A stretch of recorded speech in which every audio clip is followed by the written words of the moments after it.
Hello students, welcome to our canonical classes. In the last video, we studied about the numerical problem based on mole concept. Okay. Now in this video, we are going to study a new topic that is related to your mole concept. आपका ये topic मोल concept से ही related है. ठीक है. मोल concept की और नई application आपकी केमिकल रिएक्शन में मोल्स को कैसे यूज किया जाता है, केमिकल रिएक्शन में मोल की हेल्प से कैसे उसका वेट, मास या परसेंटेज निकाली जाती है, वो आज हम इस रिएक्शन के इस टॉपिक के अंदर सीखने वाले हैं. ठीक है. तो चलिए स्टार्ट करते हैं. तो आज का जो हमारा टॉपिक है that is stoichiometry. Very important topic, stoichiometry. ठीक है.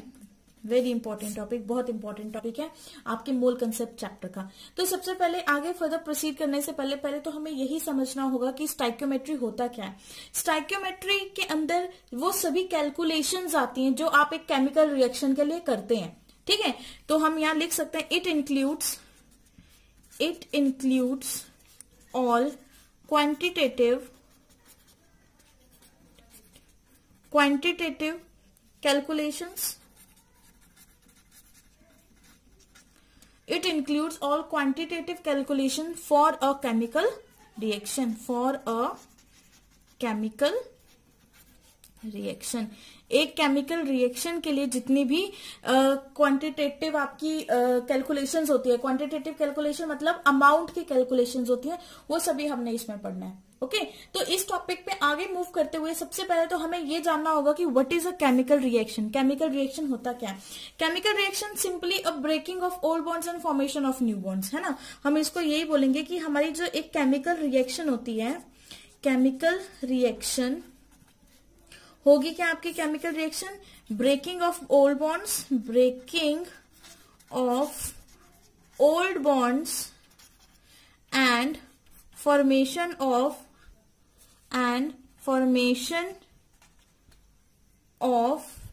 New bonds. न्यू बॉन्ड्स का क्या होगा, उसमें फॉर्मेशन होगा. आपके ओल्ड बॉन्ड्स की ब्रेकिंग होगी और आपके न्यू बॉन्ड्स का फॉर्मेशन होगा. तो इस तरह की जो रिएक्शंस होती हैं आप उसको क्या बोलते हैं, केमिकल रिएक्शन. फॉर एग्जाम्पल, एक एग्जाम्पल लेते हैं हम यहाँ पे. फॉर एग्जाम्पल मैंने एक सिंपल सा एग्जाम्पल ले लिया, H2 plus Cl2 gives you HCl. ठीक है. ये आपको प्रोडक्ट दिया, यहाँ पे H2 H single bond H था, Cl भी सिंगल बॉन्ड Cl था. ठीक है. जब इन दोनों के बॉन्ड ये ब्रेक हुए तब वहां पे जाके H और Cl के बीच में बॉन्ड बना. ठीक है. तो यहाँ पे जो ये बॉन्ड ब्रेक हुई, this is old bond. Old bond से ब्रेकिंग ऑफ ओल्ड बॉन्ड्स हुई, यहाँ पे ब्रेकिंग ऑफ ओल्ड बॉन्ड्स. ठीक है.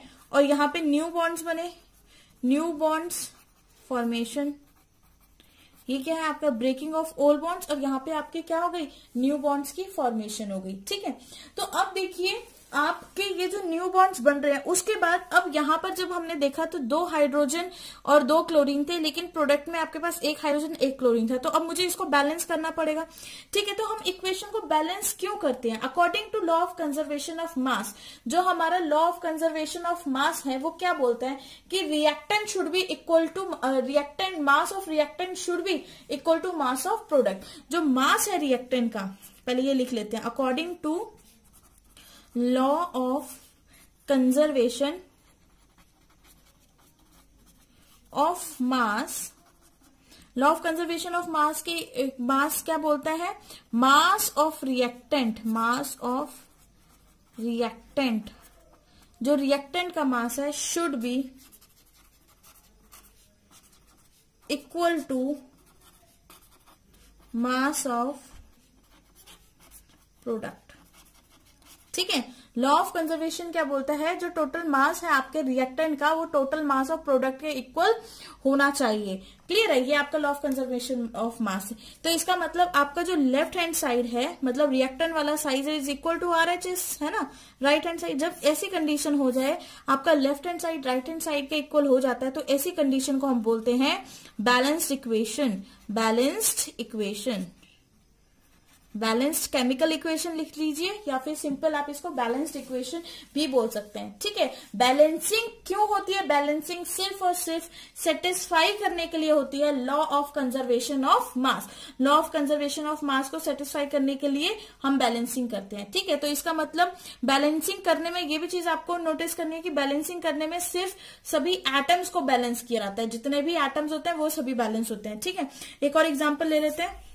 फॉर एग्जाम्पल जैसे मेरे पास N2 था, N2 है, N2 प्लस इसमें हमने H2 ऐड किया तो प्रोडक्ट बनेगा NH3, ये आपके पास प्रोडक्ट बनेगा। ठीक है, तो देखिए इस रिएक्शन में नाइट्रोजन गैसेस और हाइड्रोजन गैस ऐड हुई तो प्रोडक्ट बना अमोनिया, है ना। तो नाइट्रोजन जो यहाँ पर है N2 और यहाँ पर H2 है, ठीक है, इन दोनों, ये दोनों तो डबल डबल यहाँ पे मतलब दो नाइट्रोजन है, दो हाइड्रोजन है, बट यहाँ पर आपके पास एक ही यूनिट नाइट्रोजन की और 3 यूनिट हाइड्रोजन की। तो इसको बैलेंस करने के लिए सबसे पहले मैं हाइड्रोजन बैलेंस करती हूँ। ऑड नंबर है तो मैं किसी एक नंबर से मल्टीप्लाई कर दूं, कितना हो जाएगा 6, तो उसको यहाँ पे मल्टीप्लाई कर देती हूँ।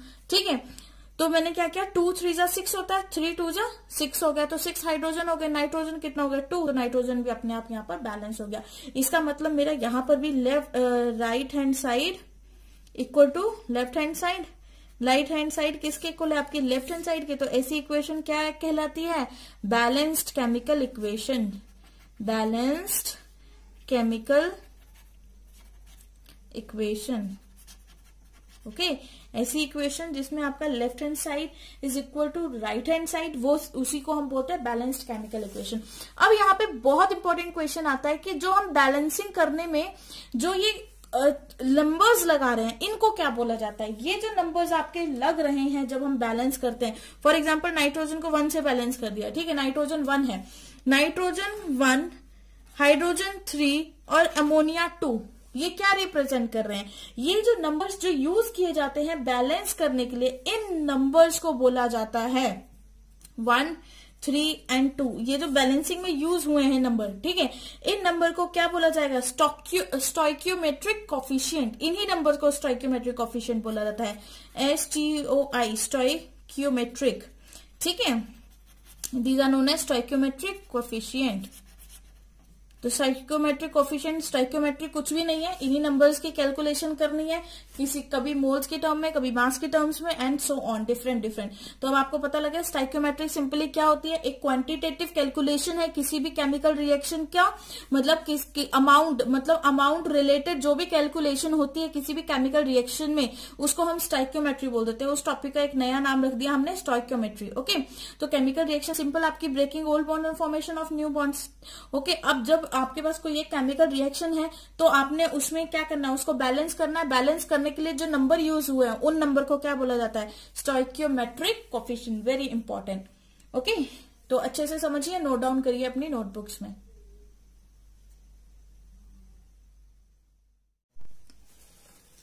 चलिए स्टूडेंट्स, आगे अब हम एक एग्जाम्पल लेके और अच्छे से समझते हैं इसके। सपोज मैंने एक एग्जाम्पल ले गया, aluminium plus oxygen gives you Al2O3। ठीक है, ये क्या है? आपका एल्यूमिनियम ऑक्साइड। एल्यूमिनियम में ऑक्सीजन आपने ऐड किया तो जो प्रोडक्ट बना दैट इज एल्यूमिनियम ऑक्साइड। तो इसको बैलेंस करते हैं। यहाँ पे ऑक्सीजन 3 है और यहाँ पे ऑक्सीजन 2 है। फिर से एक ऑड नंबर आ गया तो इवन से मल्टीप्लाई करेंगे। इसको हमने कर दिया 3 2 जा 6 और यहाँ पे 3 से कर दिया तो ये क्या हो गया? 3 2 जा 6। ठीक है, अब एल्यूमिनियम यहाँ पे कितना हो गया? 4। तो मैंने आगे वाले एल्यूमिनियम को, फर्स्ट वाले एल्यूमिनियम को किससे मल्टीप्लाई कर दिया? आपका 4 से। तो यहाँ पे रिएक्शन क्या होगी? आपकी बैलेंस्ड होगी। अब यहाँ पे जो मेरे स्टोइकियोमेट्रिक कोफिशिएंट है जिसको मैं SC से रिप्रेजेंट कर रही हूँ, SC stands for stoichiometric coefficient. ठीक है, स्टोइकियोमेट्रिक कोफिशिएंट है जिनको मैं SC से रिप्रेजेंट कर रही हूँ, वो कितने हैं? 4 और 3। किसकी साइड में? रिएक्टेंट के स्टोइकियोमेट्रिक है, रिएक्टेंट स्टोइकियोमेट्रिक। ठीक है, और ये जो 2 है, 2, ये जो 2 है यहाँ पर, ये किसका स्टोइकियोमेट्रिक है? प्रोडक्ट का स्टोइकियोमेट्रिक, प्रोडक्ट स्टोइकियोमेट्रिक। क्लियर है? ये वाला 2 ही मैंने नीचे लिख दिया और ये 4 और 3 मैंने यहाँ पे लिख के बता दिए कि आपके रिएक्टेंट के स्टोइकियोमेट्रिक जो है वो 4 और 3 है, बट आपका जो प्रोडक्ट का स्टोइकियोमेट्रिक है वो क्या है? 2 है। चलिए तो आगे इसको और समझते हैं। अगर मैं इस रिएक्शन को मॉलिक्यूल के टर्म्स में लिखूं तो मैं क्या लिखूंगी? देखिए एल्यूमिनियम कितने हैं? 4, तो it means 4 aluminium molecules, 4 Al molecules. ठीक है, 4 Al molecules, 3 O2 molecules mix together to form 2 molecules of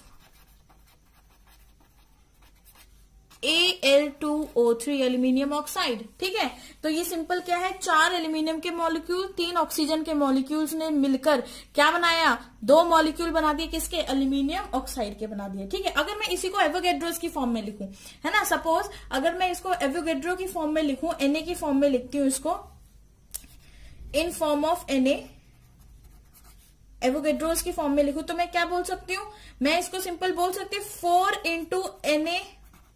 4 into Na molecules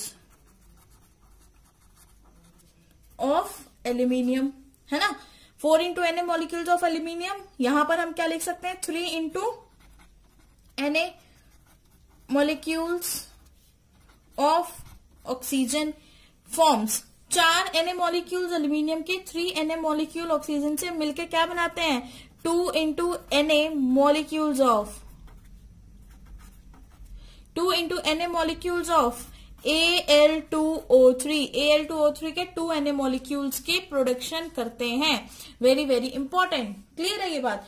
ठीक है, तो देखिए 1 Na is equal to 6.022 into 10 पे पावर 23। इसका मतलब ये हुआ कि Na को हम रिप्लेस कर सकते हैं 1 मोल से, क्योंकि 1 मोल 1 एवोगैड्रोस के बराबर होता है। तो मैं इसको अगर मोल की टर्म्स में अगर मुझे इसको लिखना है, mole in terms of mole, in terms of mole, mole की टर्म्स में अगर मैं इसको आपको लिख के शो करूं तो हम इसको कैसे लिख सकते हैं, सिंपल इन टर्म्स ऑफ मोल हम इसको ऐसे लिखेंगे, ये आपका क्या आ जाएगा, ये Na मॉलिक्यूल्स मतलब 1 मोल। ठीक है, तो 4 मोल्स एल्यूमिनियम। ठीक है, इन प्लस करते हैं हम 3 मोल्स ऑफ O2। ठीक है, 4 मोल एल्यूमिनियम में 3 मोल्स O2 को ऐड किया तो आपके पास क्या प्रोडक्ट बना, 2 मोल्स ऑफ क्या, Al2O3। वेरी इंपॉर्टेंट, जब आपने 4 एल्यूमिनियम के मोल लिए, ठीक है, 4 मोल एल्यूमिनियम लिया, 3 मोल ऑक्सीजन लिया, तो आपके पास जो प्रोडक्ट बनेगा वो 2 मोल्स क्या बनेगा आपका, एल्यूमिनियम ऑक्साइड। क्योंकि हमें पता है 1 मोल के अंदर 6.022 इंटू 10 पे पावर 23 मॉलिक्यूल्स होते हैं। क्लियर है, तो हम इसको इस टर्म में भी लिख सकते हैं। ठीक है, अब आपको इस टॉपिक के अंदर या इस चैप्टर के अंदर अब आपको सभी केमिकल रिएक्शन को मोल की टर्म्स में ही पढ़ना है। किसके टर्म्स में पढ़ना, मोल के टर्म्स में। फॉर एग्जाम्पल, जैसे कि अब हम एक एग्जाम्पल ये लेते हैं, जैसे कि मैं आपको बोलती हूँ सिंपल सा एग्जाम्पल, जैसे H2 plus Cl2 gives you 2HCl। H2 में Cl2 ऐड किया, प्रोडक्ट क्या बना, 2HCl। तो इसका मतलब क्या हो गया, 1 मोल ऑफ H2, ठीक है, जिसमें हमने ऐड किया 1 मोल ऑफ Cl2। तो जो आपका नया प्रोडक्ट बना वी गेट हमें क्या मिला यहाँ पर 2 मोल्स ऑफ HCl। क्या मिला हमें यहाँ पे, 2 मोल्स किसके मिले, HCl के मिले। तो बहुत इंपॉर्टेंट है ये, हमने जब Al2O3 वाली रिएक्शन पूरी एल्यूमिनियम ऑक्सीजन की, जो एल्यूमिनियम की ऑक्सीडेशन जो हमने करी है वो पूरी रिएक्शन अगर मैंने मॉलिक्यूल की फॉर्म में लिखनी हुई तो मैंने लिखा 4 aluminium molecule react with 3 oxygen molecules, react with gives you 3 molecules of Al2O3। ठीक है, अगर मैंने इसको एवोगैड्रो की फॉर्म में लिखना चाहा तो हम क्या करेंगे कि 4 इंटू Na मतलब 4 into Avogadro's number is equal to aluminium के मॉलिक्यूल्स हो जाएगा, 3 इंटू एवोगैड्रोस नंबर ऑक्सीजन के मॉलिक्यूल्स हो जाएंगे और 2 इंटू एवोगैड्रोस नंबर आपका एल्यूमिनियम ऑक्साइड का मॉलिक्यूल हो जाएगा। ठीक है, अब आपको पता है एवोगैड्रोस नंबर मतलब 1 मोल, 1 मोल के अंदर कितने एटम्स होते हैं, ये बात तो आपको बहुत अच्छे से क्लियर है कि 1 मोल इज इक्वल टू किसके इक्वल होते हैं, 6.022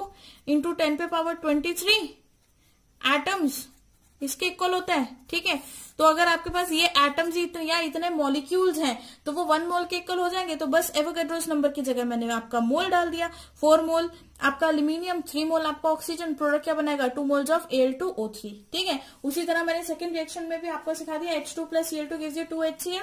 तो यहाँ पे H2 का 1 मोल लिया, Cl2 का 1 मोल लिया, तो जो प्रोडक्ट मिला हमें 2 मोल किसके मिले, HCl के मिले। ओके, चलिए स्टूडेंट्स, अब हमें पता है कि हमारे मोल्स के 3 फॉर्मुलेज हैं, है ना, तीनों फॉर्मुलेज हमने डराइव कर लिया है। अब तो सबसे पहला फॉर्मूला क्या है, N/Na मतलब गिवन क्वांटिटी डिवाइडेड बाय और एवोगैड्रोस नंबर पहला फॉर्मूला ये है। सेकंड फॉर्मूला अगर हम मास की टर्म्स में बोले तो given mass upon molecular mass, ठीक है। थर्ड फॉर्मूला हमारा इसका क्या है, एट एसटीपी कंडीशन, जब हमें एसटीपी कंडीशंस गिवन होती है तो हमारा जो थर्ड फॉर्मूला है वो क्या होता है, given volume divided by 22.4 litres. इस वैल्यू से डिवाइड कर दो तो आपके number of moles find out हो जाते हैं। क्लियर है।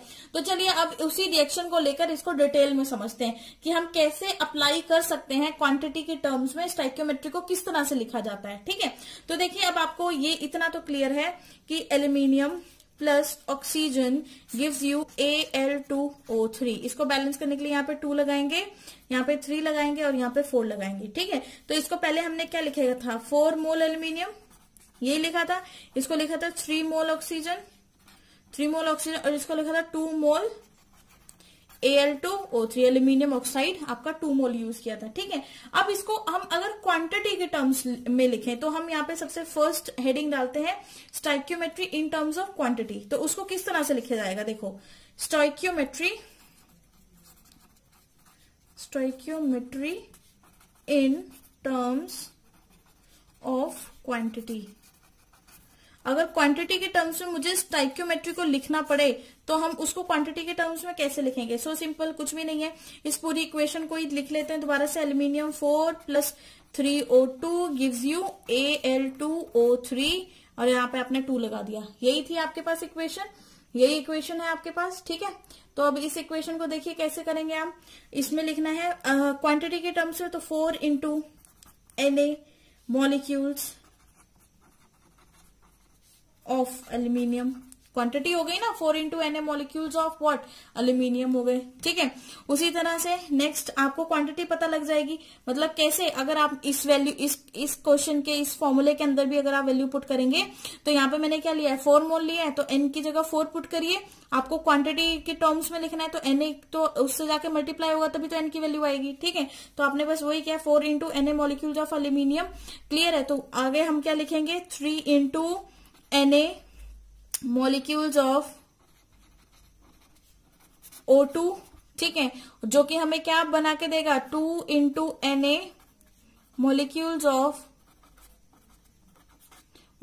Of aluminium Al2O3 aluminium oxide. मतलब अगर मुझे स्टोइकियोमेट्री को क्वांटिटी के टर्म्स में लिखना होगा तो मैं उसको इस फॉर्म में लिखूंगी। क्लियर है, समझ में आया। चलिए अब सेकंड हम फैक्टर पढ़ लेते हैं इसका, stoichiometry in terms of mass. Mass की टर्म्स में या वेट की टर्म्स में हम इसको लिखते हैं। चलिए जी, सेकंड हम लिखते हैं स्टोइकियोमेट्री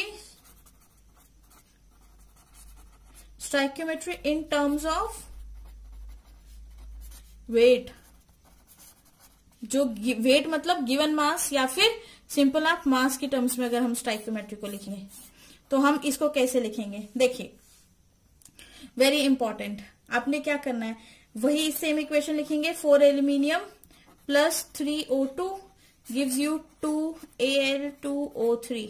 ये आपकी बैलेंस केमिकल इक्वेशन। हमेशा याद रखना है कि आपने स्टोइकियोमेट्री सिर्फ और सिर्फ बैलेंस केमिकल इक्वेशन में ही अप्लाई करनी है। अगर आप क्वेश्चन को अनबैलेंस करके सॉल्व करेंगे तो आपका क्वेश्चन हमेशा गलत हो जाएगा, ठीक है। तो आपने क्या करना है, उसको बैलेंस करके ही सॉल्व करना है। तो चलिए देखिए, अब आपके पास मास के टर्म्स में लिखना है। ओके, तो ये एल्यूमिनियम का कितना होता है, 4 × 26 ग्राम होगा कि नहीं, मोलर मास लेंगे, क्योंकि एक मोल अगर 4 मोल था तो मास अगर हमें वेट की टर्म्स में लिखना है तो मॉलिक्यूलर मास कितना होगा, 26। तो हम n = W/m का फॉर्मूला लगाएंगे। तो n पे हमने 4 रखा, नीचे 26, ऊपर क्या था W, तो क्रॉस मल्टीप्लाई करके कितना हो गया, 4 × 26। क्लियर हुआ, प्लस क्योंकि मास है, law of conservation of mass क्या बोलता है, mass of reactant is equal to mass of product. ठीक है, total mass of reactant is equal to total mass of product. तो इसी के केस में सिर्फ मास के केस में हम ऐड करेंगे, बाकी मैंने कहीं पे प्लस साइन आपका यूज नहीं किया है। देखो इस इक्वेशन में मैंने कोई प्लस साइन नहीं यूज किया, और इससे पहले वाली जो इक्वेशन है वहां पर भी मैंने कोई प्लस साइन यूज नहीं किया। मतलब इक्वेशन में किया है, जो मैंने ये Na मॉलिक्यूल्स लिखा है, 3 Na लिखा है, इसमें नहीं किया, लेकिन हम मास में करेंगे, क्योंकि हम जो बैलेंस करते हैं इक्वेशन वो किसके बेसिस पे करते हैं, law of conservation of mass के बेसिस पे करते हैं। ठीक है, 2 × 101। तो ये आपकी आ गई इक्वेशन, क्या आई, कि 4 इंटू 26 ग्राम एल्यूमिनियम का एटॉमिक मास, उसके बाद ऑक्सीजन का एटॉमिक मास इंटू 3, ये भी 1 मोल के इक्वल है। ठीक है, उसी तरह से Al2 का मॉलिक्यूलर मास 101 इंटू 2। क्लियर है, ये हमने किसके टर्म्स में लिख लिया, ये हमने मास के टर्म्स में लिख लिया। और मास के बीच में हम ऐड का साइन क्यों लगाते हैं, क्योंकि total number of reactant is equal to total number of product. जो आपका टोटल नंबर ऑफ रिएक्टेंट है वो किसके इक्वल होना चाहिए, आपका टोटल नंबर ऑफ प्रोडक्ट के इक्वल होना चाहिए। ठीक है, अगर हम थर्ड फैक्टर पढ़ें, stoichiometry, stoichiometry in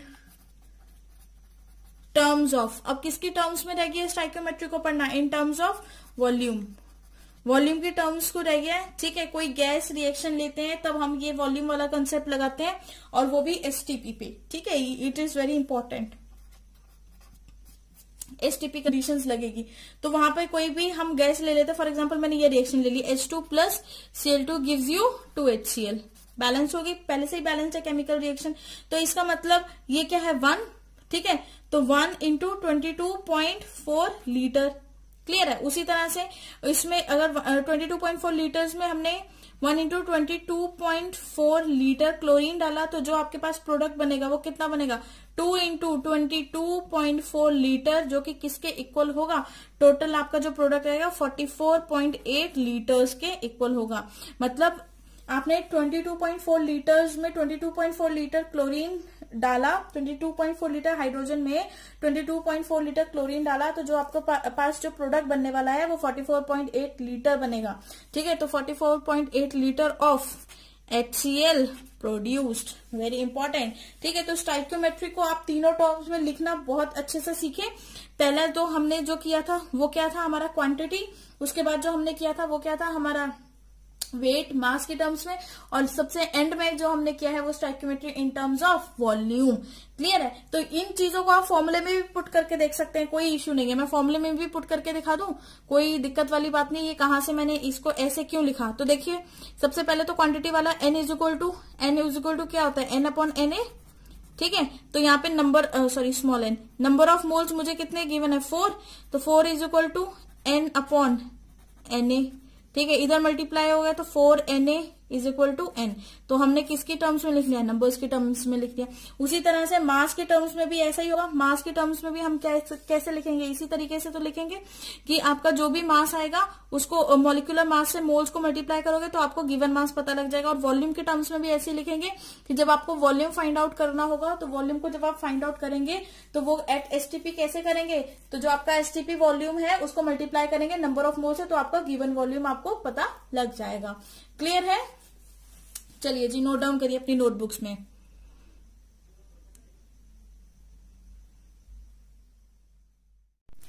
now next point which is very very important, that for a reaction, for a chemical reaction, किसी भी रिएक्शन के लिए लिखते हैं इस पॉइंट को, for a chemical reaction, for a chemical reaction, very star 5 point है ये, इसको आप बहुत अच्छे से नोट करें। For a chemical reaction the ratio of stoichiometric, ठीक है, the ratio of stoichiometric coefficients is fixed. क्या हो जाएगी आपकी, फिक्स हो जाएगी।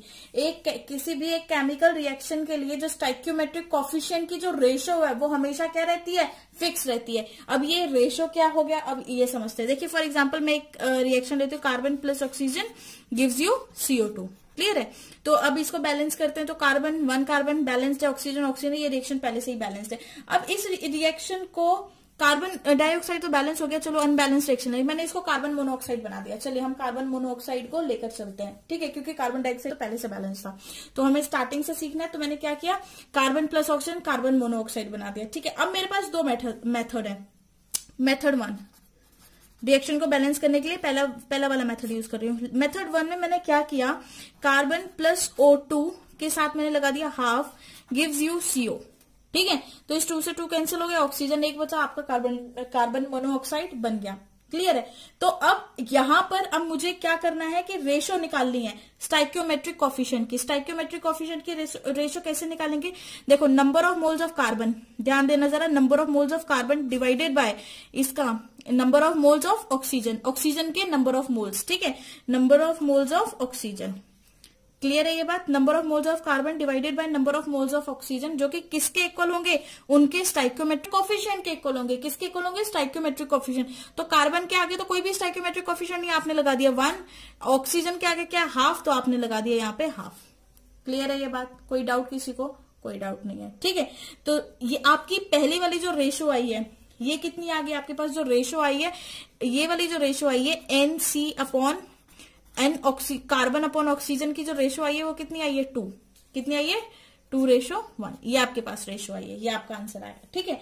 अब वहीं पर अगर मैं इसी के अंदर एक रेशो निकालती हूँ कार्बन से कार्बन मोनोऑक्साइड की, ठीक है, number of moles of carbon upon number of moles of carbon monoxide, आप किसी को लेकर किसी की भी रेशो बना सकते हो। ऐसा कोई इशू नहीं है कि आपने प्रोडक्ट ले लिया, एक रिएक्टेंट ले लिया, एक प्रोडक्ट ले लिया, ऐसा कुछ भी नहीं है। आप रिएक्टेंट को लेकर भी बना सकते हो, रिएक्टेंट प्रोडक्ट को लेकर भी बना सकते हो, और प्रोडक्ट को लेकर भी बना सकते हो, ठीक है। तो सबसे पहले तो मैंने इन दोनों रिएक्टेंट की ली थी, अब मैं एक रिएक्टेंट और एक प्रोडक्ट ले रही, तो कार्बन और कार्बन मोनोऑक्साइड ले लिया। तो कार्बन का कोफिशिएंट क्या है? 1 पुट करिए। स्टाइक्योमेट्रिक कोफिशिएंट लिखना है आपने यहाँ पे इक्वेट करने के लिए, ठीक है। तो CO का क्या है? 1, तो 1 लिखिए। तो इसका मतलब N number of moles of carbon upon number of mole of carbon monoxide का कितना आएगा आपका?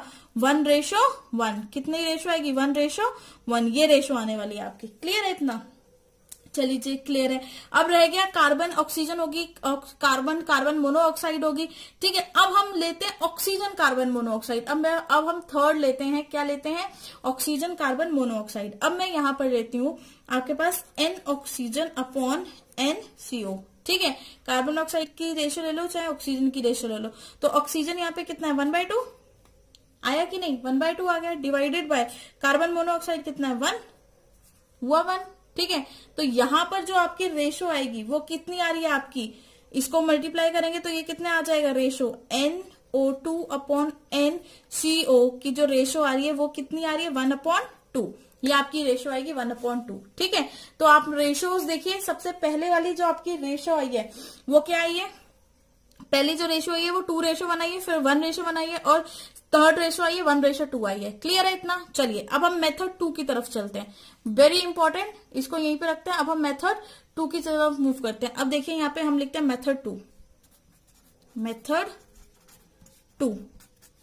मेथड 2 के अंदर अगर मैं इस रिएक्टेंट को कार्बन प्लस ऑक्सीजन को ऐसे बैलेंस करूं, CO कार्बन मोनोऑक्साइड बन गया। इसको अगर मैं ऐसे बैलेंस करूं कि मैंने यहाँ पे लगा दिया 2, ठीक है, और यहां पर भी लगा दिया 2, तो सब कुछ बैलेंस हो गया, कोई दिक्कत नहीं है। अब यहां पर मैंने इसको यहां लाइन से डिफरेंशिएट कर ले। यहां पे अगर मैं रेशो निकालती हूँ N/C और O2 की, सबसे पहले हमने यही रेशो निकाली है। यहाँ पर हमने number of moles of carbon upon number of moles of oxygen निकाला है, यहाँ पर भी सेम वही निकालते हैं। तो देखिए जो आपकी रेशो आ रही है वो कितनी आएगी? कार्बन का क्या है? 2, ऑक्सीजन का क्या है? 1। तो आपका आंसर क्या आएगा? 2:1 हो गई बिल्कुल मैच। मतलब ये जो है वो इसके इक्वल आ गई, हो गई ना रेशो फिक्स। अब देखिए सेकंड मेथड था ये हमारा। अब देखिए सेकंड केस में हमने क्या है कि NC अपॉन CO, ठीक है। तो हम फिर से लेते हैं NC अपॉन CO, ठीक है। तो कार्बन और कार्बन मोनोऑक्साइड की लेते हैं, तो कार्बन की 2, कार्बन मोनोऑक्साइड की भी 2, कैंसिल करके क्या आ गई? 1:1। क्या रेशो आ गई? 1:1। तो इसकी रेशो और इस मेथड की रेशो भी बिल्कुल आपकी क्या आ गई? बिल्कुल करेक्ट आ गई। और जो लास्ट रेशो रहेगी that is NO2 upon NCO carbon monoxide, ठीक है। तो अब इसकी रेशो देखिए, ऑक्सीजन क्या है? 1 और कार्बन मोनोऑक्साइड क्या है? 2। तो इसकी भी रेशो क्या आ गई? हाफ, और इसकी भी क्या आ गई? हाफ। इसका मतलब आप किसी भी तरीके से अपनी रिएक्शन को बैलेंस करें, उससे फर्क नहीं पड़ता, ठीक है। जरूरी नहीं है कि ये रेशियो कंसेप्ट आपने सिर्फ रिएक्टेंट के लिए ही लगाना है, ये आपको रिएक्टेंट टू प्रोडक्ट भी लग सकता है। Very important. दूसरा, स्टाइक्योमेट्रिक की वैल्यू अलग हो सकती है, लेकिन उसका जो रेशियो है वो हमेशा सेम रहता है। बहुत इंपॉर्टेंट। आपके स्टाइक्योमेट्रिक की वैल्यू देखो, यहाँ पे क्या था? 1, हाफ और 1। यहाँ पे क्या है? 2, 1 और 2। स्टाइक्योमेट्रिक की वैल्यू बिल्कुल डिफरेंट है, लेकिन जो आपने ये रिएक्शन, जो आपकी रिएक्शन हुई है, जो प्रोसीड करी है, उसकी जो रेशो आई है वो क्या है? आपकी फिक्स्ड रेशो आई है, बिल्कुल फिक्स रहेगी, चाहे आप किसी भी स्टेप में इसको करके देख सकते हैं। अब नेक्स्ट जो इंपॉर्टेंट पॉइंट आपने याद रखना है वो ये है कि फॉर अ रिएक्शन, किसी भी रिएक्शन की अगर हम बात करें, for a reaction for a reaction जो उसकी stoichiometric ratio for a reaction stoichiometric ratio stoichiometric ratio को क्या बोला जाता है? Is known as its molar ratio. क्या बोला जाता है इसको? Molar ratio. ठीक है, किसी भी रिएक्शन के लिए जो उसकी स्टाइक्योमेट्रिक रेशियो जो हम लेते हैं, जैसे हमने लास्ट रिएक्शंस में जो स्टाइक्योमेट्रिक रेशियो ली थी उसको उसकी मोलर रेशियो बोली जाती है। And what is molar ratio? Molar ratio means ratio of moles. Simple, ratio of moles. Simple, आपके मोल्स की रेशियो आ गई। ठीक है, जैसे कि रिएक्शन क्या थी? H2 plus Cl2 gives you HCl। Balance कर दिया। अब आपने यहाँ पे NH2 अपॉन NCl2 अगर आप लेंगे तो रेशियो क्या आएगी? 1:1। दिस इज, इसको क्या बोलेंगे आप? Molar ratio. क्या बोलेंगे इसको? मोलर रेशियो बोलेंगे। ठीक है, वहीं पे अगर मैं ले लेती हूँ कि इन दोनों की ले लेती हूँ, हाइड्रोजन और HCl की ले लेती हूँ। ठीक है, तो अगर मैंने सेकंड केस में ले लिया NH2 अपॉन NHCl, ठीक है, तो इसकी रेशियो क्या आएगी? हाइड्रोजन 1 है, HCl की क्या स्टाइक्योमेट्रिक कोएफिशिएंट है? 2, तो इसकी रेशियो ये 1 अपॉन जो 2 आई है, दिस इज ऑल्सो इसको भी हम बोलेंगे मोलर रेशियो। वेरी इंपॉर्टेंट, ये जो रेशियोज है आपके मोल्स की, आपके स्टाइक्योमेट्रिक मोल्स की, इनको क्या बोला जाता है? मोलर रेशियो बोला जाता है। Okay, very very important. तो अब देखिए, इस पे अगर हमें क्वेश्चन सॉल्व करने को आए, स्टाइक्योमेट्रिक कोएफिशिएंट पे अगर हमें क्वेश्चन सॉल्व करने को आए तो हमने कैसे इस पे क्वेश्चन सॉल्व करना है उसके बारे में जरा डिटेल में जान लेते हैं। तो देखिए, how to solve a question. अब आपके पास कोई एक पर्टिकुलर रिएक्शन मैं दे देती हूँ। मान लो मेरे पास ये रिएक्शन है A plus B gives you C plus D। आपके पास ये रिएक्शन है। ठीक है, अब इस रिएक्शन के अंदर जो मेरे कोफिशिएंट्स है, स्टाइक्योमेट्रिक कोफिशिएंट, वो मैं दूसरे कलर से लिख लू। A, ये आपके B हो गया, ये आपके C हो गया और ये आपका D हो गया। क्लियर है इतना? अब वट एवर इज गिवन, अब यहाँ पे आपको करना क्या है? यहाँ पर आपको एक चीज गिवन होगी, दूसरी फाइंड आउट करनी होगी। तो सबसे पहला स्टेप आपको ये याद रखना है, ये शॉर्ट ट्रिक्स हैं याद रखने की, क्वेश्चन को निकालने की। देखो, what ever is given find its मोल। जो भी आपको गिवन है उसके सबसे पहले आपने क्या निकालने हैं? मोल निकालने हैं। ठीक है, तो हम इसको शॉर्टकट में लिख लेते हैं। वट एवर इज गिवन, जो भी आपको अमाउंट, जो भी गिवन डाटा है उसका आपने सबसे पहले क्या निकालना है? नंबर ऑफ मोल्स निकाल लेने हैं। क्लियर है ये बात? जो भी आपको डाटा गिवन है उसके आपने क्या निकाल लेना है? Number of moles. उसके बाद लेकिन सबसे पहले आपने ये भी चेक करना है, सबसे फर्स्ट आपने देखना है कि इक्वेशन शुड बी बैलेंस्ड। मैं यहाँ पे ब्रैकेट में लिख रही हूं, equation should be balanced. Equation आपकी बैलेंस होनी चाहिए, तभी आप ये चीज अप्लाई कर सकते हो। Okay, if the equation is not balance then final आपका मोल जो होगा वो खराब हो जाएगा। ठीक है, तो आगे देखिए, तो अगर उसके बाद फर्स्ट आपने क्या किया? नंबर ऑफ मोल्स निकाले उस चीज के जो आपको गिवन है। सेकंड आपने निकालने हैं नंबर ऑफ मोल्स, किसके निकालोगे? अब जो आपको रिक्वायर्ड है, जो आपको फाइंड आउट करनी है। ठीक है, रिक्वायर्ड मोल्स। अब आपको क्या निकालने हैं? नंबर ऑफ मोल्स उसके निकालने हैं जो रिक्वायर्ड है, जो आपको फाइंड आउट करना है ना, वो उसका आपको नंबर ऑफ मोल्स निकालना है। सबसे पहले नंबर ऑफ मोल्स निकालो जो आपको गिवन है। सेकंड केस में आपने नंबर ऑफ मोल्स उसके निकालने हैं जो आपको फाइंड आउट करना है। क्लियर है? तो चलिए अभी इन्हीं दोनों कंसेप्ट पे हम नेक्स्ट वीडियो के अंदर अपना वो करते हैं, न्यूमेरिकल प्रॉब्लम सॉल्व करते हैं। ओके।